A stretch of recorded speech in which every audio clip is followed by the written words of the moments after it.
Salam, salam, outsider, le débrief commence. Maintenant, Tottenham a perdu 3-1 face à Crystal Palace. La vérité, elle est simple, c'est la raison pour laquelle je suis venu faire cette vidéo. La vérité, c'est quoi? C'est que Tottenham est en danger. Tottenham est en danger. Tottenham risque d'aller en deuxième division. C'est incroyable. C'est tout simplement même, je sais pas moi, j'ai envie de dire stupéfaction en fait en Première Ligue.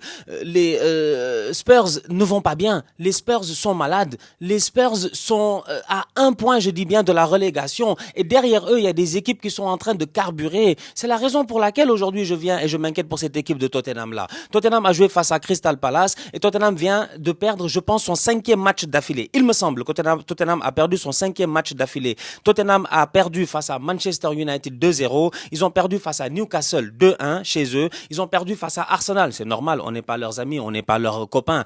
4-1. Ils ont perdu face à Fulham à l'extérieur 2-1 et il n'y a même pas 24 heures, ils viennent de perdre face à Crystal Palace 3-1 à domicile. Ça fait 5 défaites d'affilée pour Tottenham. Depuis l'arrivée de Hugo Tudor, ça fait 3 défaites d'affilée. Franchement, le club est dans une situation qui est tout simplement rocambolesque. Tout simplement rocambolesque. Et on parle là quand même du vainqueur de la dernière Europa League. C'est là où c'est réellement choquant. C'est là où il y a des questions à se poser. Que se passe-t-il à Tottenham? Quel est le problème de Tottenham? Franchement, quel est le problème de Tottenham? Tottenham ne va plus bien et on va d'abord commencer par les joueurs. Ils ont l'air de ne plus être motivés. Vous savez, dans le football, c'est simple. Comme dans la vie aussi, si t'es pas motivé, ça peut pas marcher. Si mentalement tu n'es pas là, ça ne peut pas marcher. Et Tottenham, ça se voit que mentalement, ils ne sont plus là. Donc tu peux changer de coach comme tu veux, mais ça ne fonctionnera pas. L'erreur, à mon humble avis, elle est partie depuis la saison dernière. La saison dernière, déjà, la saison était cataclysmique. Nous tous, on s'en rappelle. Tottenham avait fini ici 17e sous Ange Postecoglou. C'était grave. L'équipe ne jouait pas bien. L'équipe encaissait trop de buts. On avait accusé Ange ici d'avoir un football beaucoup trop offensif. On se rappelle de ce match-là face à Chelsea où cette équipe de Tottenham en infériorité numérique avait joué une ligne haute à la Hansi Flick. On se rappelle de pas mal de choses qui s'étaient passées en fait dans cette équipe de Tottenham là. Déjà à ce moment, déjà la saison passée, on se disait Tottenham, ils ont échappé. Heureusement pour eux que finalement en fin de saison, ils ont réussi à se maintenir. Mais au-delà de cela, heureusement pour eux qu'en Europa League, ils ont quand même réussi à faire un très très beau parcours et d'ailleurs à gagner l'Europa League. Je vous rappelle que Tottenham est champion d'Europe.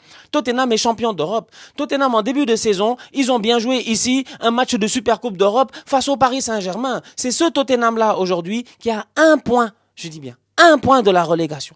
Un point de la relégation. Fallait-il virer Ange? Je ne sais pas. C'est une question que je me pose. Fallait-il virer Ange? Parce qu'à un moment donné aussi, il y a un autre problème que moi je vois dans cette équipe de Tottenham-là. C'est pour cela que je disais que les joueurs, j'ai l'impression, ils ne sont pas motivés, ils ne sont plus déterminés. C'est réellement le fait que je me pose la question à savoir, c'est quel joueur de Tottenham qui est sorti du centre de formation de Tottenham? Ça, c'est important.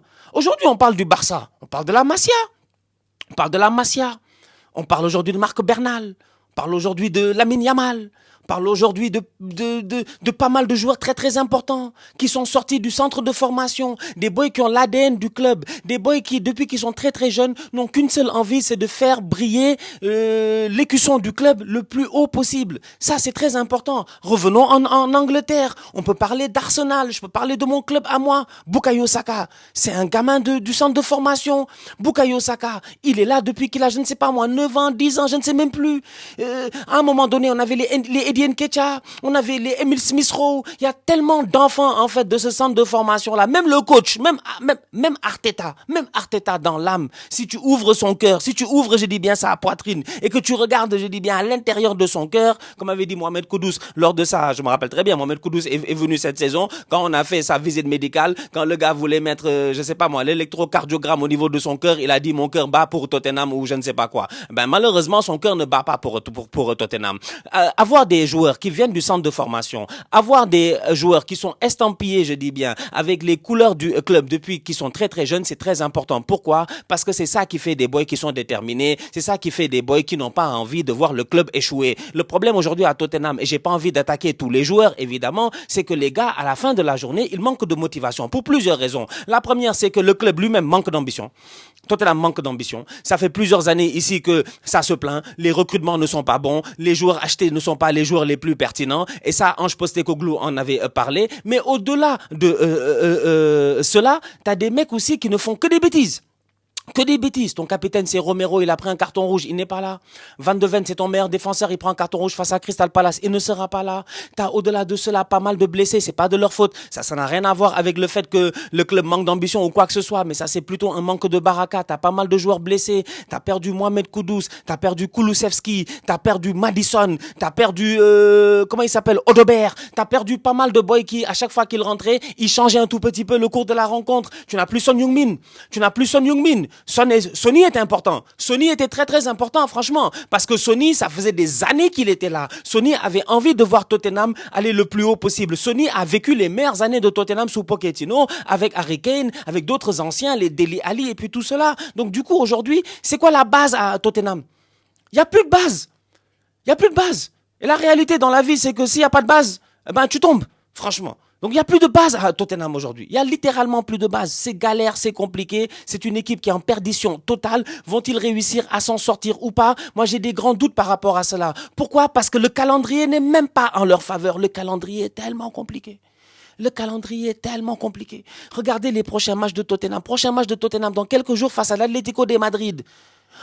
Ils vont se faire taper comme du n'importe quoi par l'Atlético de Madrid en Ligue des Champions. Ça m'étonnerait que Tottenham réussisse à s'en sortir. D'ailleurs, en parlant de Ligue des Champions, c'est l'anomalie un tout petit peu de cette saison. Cette équipe de Tottenham a réussi quand même à faire un très beau parcours de Ligue des Champions, à finir 4e. Ils ont eu de la baraka. Ils ont joué personne. Franchement, ils ont joué personne. Ils ont joué personne. On peut revoir aujourd'hui ici le parcours de Tottenham en Ligue des Champions. Ils ont tapé Francfort.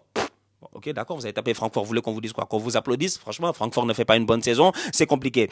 Et puis Francfort, ils n'ont pas perdu un de leurs meilleurs joueurs même cette saison. Si, Francfort a perdu Marmouche. Elle a perdu Marmouche en plus. Donc là, ils ont tapé Francfort. Tottenham a tapé Dortmund. Dortmund, c'est des chokers. Franchement, vous-même, vous savez, l'association internationale des chokers. Arsenal, Dortmund, Marseille. Nous, Arsenal, on essaie de sortir de cette association-là cette année. On espère que franchement, les choses vont bien se passer d'ici la fin de la saison.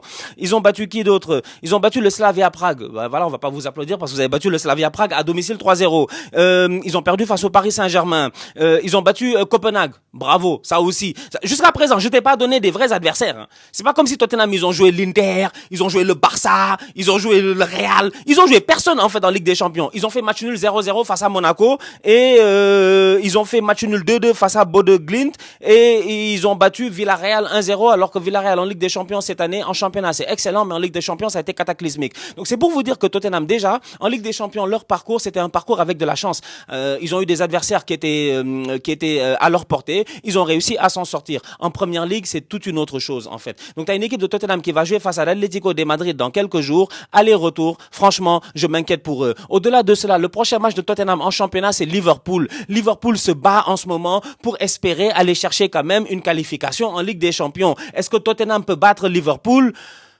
Je sais pas, Liverpool est 6e, Liverpool est à 3 points, c'est ça, 48, 49, 5, 50. Liverpool est à 3 points aujourd'hui d'Aston Villa, Liverpool est à 3 points d'une qualification en Ligue des Champions, Tottenham se déplace à Anfield, normalement Tottenham doit se faire taper à Anfield. Tu regardes encore une fois et tu te dis, ok, une fois qu'ils auront joué face à Liverpool, ils ont le match retour face à l'Atlético, bonne chance, mais après cela, ils vont jouer qui? Nottingham Forest. On vient de voir le match de Nottingham Forest, on vient de voir le match que Nottingham Forest a fait face à Manchester City. Top performance de la part de Nottingham Forest qui fait 2-2 face à Manchester City, qui fait perdre des points à Manchester City. Et ça risque d'être compliqué pour eux. Après City, ils vont jouer, après Nottingham Forest, ils vont jouer Sunderland, Brighton et Wolverhampton qui en ce moment tapent tout et n'importe quoi. Wolverhampton, eux, ils ont juste décidé de commencer leur saison au mois de février. C'est dommage. C'est dommage. C'est un nouveau Wolverhampton avec un nouveau coach qui joue excellemment bien, mais en plus de cela, qui a de la détermination. Là où je veux en venir, c'est simple, c'est que Tottenham n'a pas l'habitude de se battre pour la relégation. Tottenham ne s'est pas battu pour la relégation d'après ce que j'ai vu depuis les années 90. Depuis les années 90, ils n'ont pas réellement été dans un battle pour la relégation. Toutes les équipes qui sont en train de se battre en ce moment pour la relégation, c'est des équipes qui ont connu la deuxième division, c'est des équipes qui ont la mentalité de pouvoir se battre. C'est des équipes qui Tottenham de temps en temps aussi, ils ont une vision d'eux qui est beaucoup trop, une estime d'eux qui est beaucoup trop haute. Ils sont convaincus que c'est un grand club, que c'est les Tottenham Hotspurs, machin. J'ai dit, c'est les Totocars.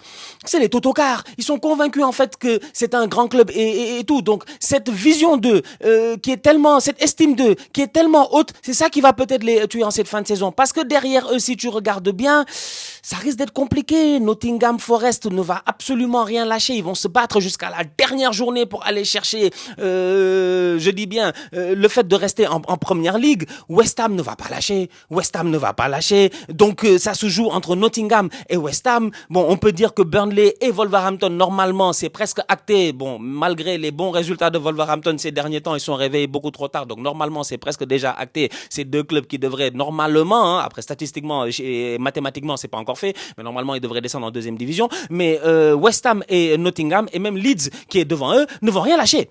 Ils vont absolument rien lâcher. Et ces équipes-là ont la mentalité de vouloir se battre. Ces équipes-là ont, je dis bien, cet ADN-là de ne pas abdiquer.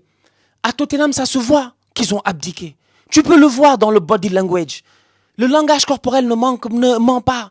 Le langage corporel ne ment pas. Quand un leader comme Van de Ven, tu le perds dans un match comme cela, et quand est-ce que tu vas le retrouver? T'as même pas de défenseur. T'as un nouveau coach, Igor Tudor, il est arrivé, il a essayé rapidement là de changer le système de jeu, de jouer à 3 derrière. Il avait même pas 3 défenseurs centraux, il a voulu jouer à 3 derrière. Donc du coup, tu te retrouves avec des des Paligna en défense centrale, des Pedro Porro, tout ça, c'est compliqué. C'est très compliqué. Donc personnellement, moi je vais pas vous mentir, en date d'aujourd'hui, j'ai envie de vous dire que cette équipe de Tottenham là, moi je la vois, je suis très pessimiste pour eux en fait. Je suis très pessimiste. Et Tottenham qui descend en deuxième division avec ce qu'est Tottenham quand même, tu vois. Genre, c'est notre punching ball, nous, à Londres. On a besoin de Tottenham en première truc, tu vois. Genre, si Tottenham va en deuxième division, il n'y a même plus de derby du nord de Londres. Il n'y a plus de North London Derby, c'est fini. On peut même plus discuter avec eux. On pourra même plus discuter avec eux, franchement. Tottenham ne va pas aller en deuxième division quand même. Ils vont pas nous faire ça. Mais ils sont sur la route d'aller en deuxième division. Parce que je ne les vois pas, sincèrement, je ne les vois pas. Là, je les vois partir sur une série de 10 défaites d'affilée. Je vais pas vous mentir, là. Déjà, les 5 défaites précédentes, je me rappelle, il y a même pas, il me semble, il y a genre 3 ou 4 semaines, j'avais tweeté à un moment donné en disant, je vois cette équipe de Tottenham-là perdre ses 5 prochains matchs. Ils ont perdu leurs 5 prochains matchs. Je me rappelle, je pense que j'avais tweeté ça à Epta. J'avais dit, ou je sais plus qui, sur les réseaux. Il y a quelqu'un qui avait écrit et j'avais tweeté ça. Là, aujourd'hui, si je regarde bien, franchement, j'ai envie de dire que je ne donne pas cher de leur peau. Je sais pas si c'est comme ça que ça se dit en français. Ils ont que des adversaires compliqués, mais en plus de ça, ils se battent aussi contre certains adversaires qui, eux aussi, doivent rester en première division. Je regarde un peu. Ils ont Wolverhampton, Aston Villa, ils ont Leeds, ils ont Chelsea, ils ont Everton. Toutes ces équipes-là font des saisons vraiment qui sont top et toutes ces équipes-là ont des choses à jouer. Sunderland, ils viennent de revenir le plus haut possible qu'ils peuvent finir le championnat. Le mieux sera, le plus haut sera le prize money et ça va leur faire du bien. Aston Villa ne va certainement pas perdre face à Tottenham, surtout que ces derniers temps, ils ne se gèrent pas. Ils ont encore plus ou moins leur destin en main. Les gars de Unai Emery doivent se gérer. Leeds, c'est un adversaire direct pour le maintien. Ils vont pas abdiquer. Chelsea, ils sont en battle pour la Ligue des Champions. Et Everton, ils sont en train de faire une superbe saison en ce moment. Je pense qu'ils sont 8e au classement ou quoi que ce soit. S'ils peuvent finir le plus haut possible aussi, ils vont le faire. Donc, dites-moi, dans quel monde Tottenham reste en première division? Non, c'est incroyable. Non, le football, ça va très très vite. Pour moi, si je peux finir sur ça, ils auraient dû garder Ange. Ou ils auraient dû virer Thomas Frank plus tôt. Ils ont gardé Thomas Frank. Ils l'ont viré parce que la pression populaire, parce que les supporters de Tottenham, tout ça, tout le monde était fâché. Ils ont ramené Igor Tudor qui n'a, j'ai envie de dire, il me semble, il n'a jamais coaché en première ligue, donc peu d'expérience dans ce championnat-là, qui n'est pas un championnat facile. Hein. C'est un championnat de bandits, vous-même vous savez, c'est un championnat de gangsters, c'est un championnat de bandits. La première ligue, c'est pas facile. Et en plus de cela, il n'y a pas d'âme réellement dans ce club-là. Tu vas me dire, Archie Gray, il vient de Leeds. En fait, il n'y a pas un boy qui vient de l'académie qui a percé dans cette équipe-là. C'est pas normal. Il y a une mauvaise gestion à Tottenham, depuis Daniel Levy et jusqu'à aujourd'hui. Franchement, bonne chance à eux. C'est dommage. C'est vraiment dommage. Mais Tottenham est en danger. Et c'est la première fois de ma vie que je fais une vidéo sur Tottenham. C'est pour dire à quel point, en fait, il y a une partie de moi qui est comme, c'est bien fait. Et il y a une partie de moi qui est comme, mais non, mais attends, franchement, je sais que je les aime pas, mais quand même, franchement, c'est Tottenham, quoi. Genre, Tottenham, ils descendent en deuxième division, je m'inquiète pour eux, hein. Parce que la deuxième division, c'est dur, c'est tellement dur. La deuxième division, je pense qu'ils sont 45 équipes là-bas à se battre. Les matchs, ils commencent genre 1 an et demi avant. Ils jouent genre 50 matchs par saison. C'est tellement dur monter en première ligue que si tu fais le fou pour descendre comment on appelle ça, en championship, il faut vraiment que tu aies comment on appelle ça, il faut que tu aies l'ADN de remonter. En fait, il y a des clubs, ils ont l'ADN de remonter. Ils font ascenseur, ils descendent, ils montent, ils descendent, ils montent. Mais Tottenham, je pense pas qu'ils ont cet ADN-là. Donc voilà. Tottenham, comme disent les fans d'Arsenal, what is shit Tottenham? What is Tottenham? J'ai l'impression that it is becoming shit. La famille, on se capte très bientôt pour une nouvelle vidéo. D'ici là, on continue à liker, on continue à partager, on s'abonne. On est ensemble, on reste en santé, toujours le plus important. Tous outsiders.